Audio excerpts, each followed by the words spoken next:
is springtime and we want to be spending more time outside these days, and we need to get this patio cleaned up and ready for spring and summer. My name is Emma. If you're new here, welcome. I'm glad to have you. We have 17-month-old twins who want to be outside, and I need to create a space for them that is welcoming, inviting, and full of activities and things for them to do. So let's take some time today to do some Montessori-inspired homemaking out on the patio. I had a few ideas in mind of how I wanted this space to function. I started by moving a few things that didn't need to be on the patio into the garage. So we had a smoker grill as well as our grill. We are going to keep our main grill in the patio area. I moved around our patio furniture and just swept the ground because after the fall and winter months, it definitely needed it. So for a little context, we live in a townhome on an end unit, and so we don't have a basement or anything. And so this space is right off of our kitchen area, and so I have that window that I can see right out of from our kitchen. And so what I wanted for this space was a space that my boys can come and go from freely while I am in the kitchen or something like that. I will also spend a lot of time out here with them, but I wanted it to just be an extension of the house. So I needed to do a few things to make that possible. I wanted to find ways to bring beauty into this space, and so I thought getting an outdoor rug would be a great place to start. This way the boys could just walk outside without even putting their shoes on, and it could just be very comfortable and cozy out here. This side of our house gets a lot of afternoon sun, and so I knew that if we were going to use this space, even during the hot parts of the summer, we needed an umbrella. And so I picked up this umbrella at Walmart, and I really like it. I think it's really cute and fun. It's a nice big umbrella, and it honestly just covers this whole space when we need it to.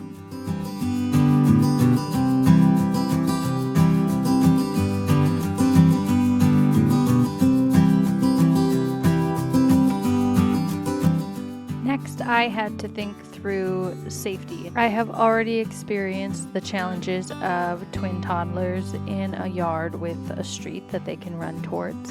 And so I needed a space that was contained and where I wouldn't be chasing them out into the street all summer long.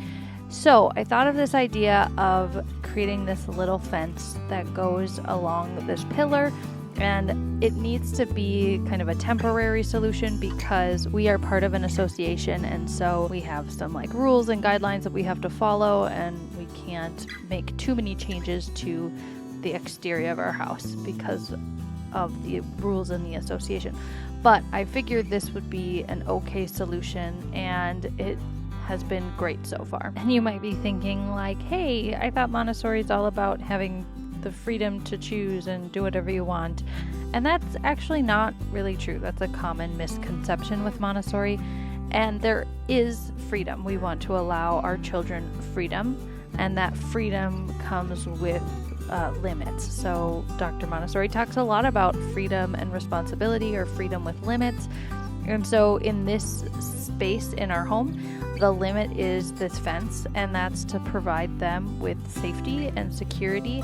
And then within that limit, they have total freedom in this space. And you'll see here in a second, I'm going to make a change to our front door that will allow even more freedom for them to come out and explore this space. If you've seen some of my other videos, you might know that we set up a lot of our toys and materials and activities on open shelving. And the reason for this is to offer them visual order, and they can see the choices of what's available when it's displayed like this on a shelf. I didn't have an outdoor shelf, nor was it in the budget to buy one. And so I found this wooden crate in our garage, and I was like, oh, that would work well. If it gets ruined after a year, that's okay. It was not very useful anyways. So anyways, I set that up out here on its side, and then grabbed some baskets that I had in the house. I got the boys some watering cans for this space, their garden tools, a basket of chalk, a little spray bottle, and I did end up getting some like scrub brushes for outside for them to scrub either the siding or the sidewalk, something like that. Got a few balls, some child-size tools like brooms and rakes. Then I found these adorable outdoor Adirondack kids chairs, and these are very small and they are just the perfect size for them to sit in right now. Even their little feet touch the floor while they're sitting in them. So my plan with this front door is to install this magnetic screen. I had one of these in my classroom from the indoor classroom space to our outdoor garden space, and it was just perfect on nice days to be able to keep the big main door open and have this screen, but then allow freedom in and out, but without that forgetfulness of like shut the door, because it just will automatically close back together and the magnets will kind of close back up when someone walks through the door. So this was a great idea I had one day, and I was like, that's what I need. And so it allows this freedom for them to just come inside and outside, and they use it that way. I'll put a link to the one that we got in the description box below if you want to check it out. I often have to remind myself what a powerful thing our environment is. In Montessori, we refer to it as the prepared environment, because it really is our job as the adult to prepare the environment for our children to help meet their needs. We have to think through what is reasonable for them to manage. So I got a box of chalk, and I think there's probably 100 pieces, 50 pieces of chalk in the box that I got, but I only put out about 5 or 6 pieces of chalk because that's what they can manage, and even that could potentially be too many pieces. And so we have to look at what are we offering, what is available, how is it being prepared for them, and then we can really have a more successful experience of these things if we take the time to prepare them for the child.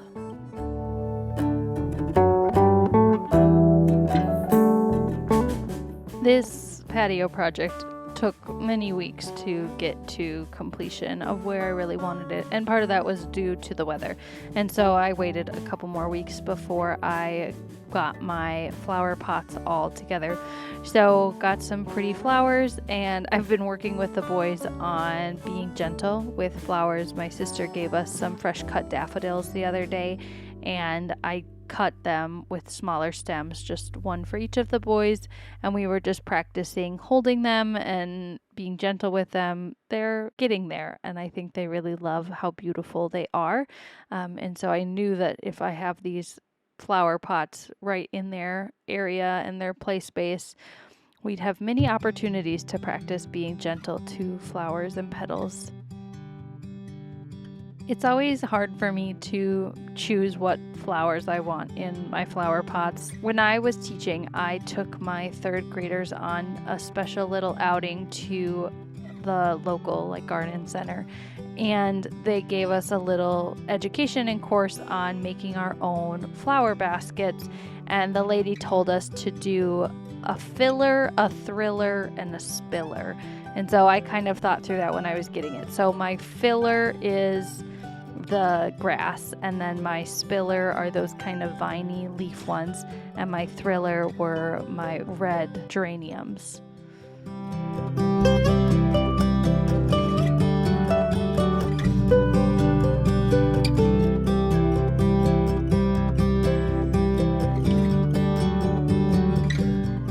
I ended up having enough flowers to use in my garden boxes on this ledge.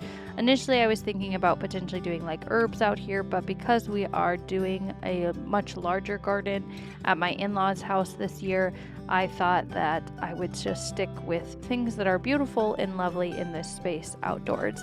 If you want to check out some of our garden progress, I will link something in the cards here, and be sure to just continue to follow along with that journey if you're interested in seeing our very first garden this year. It's coming along really well, and I'm excited to share all the progress that we've been making.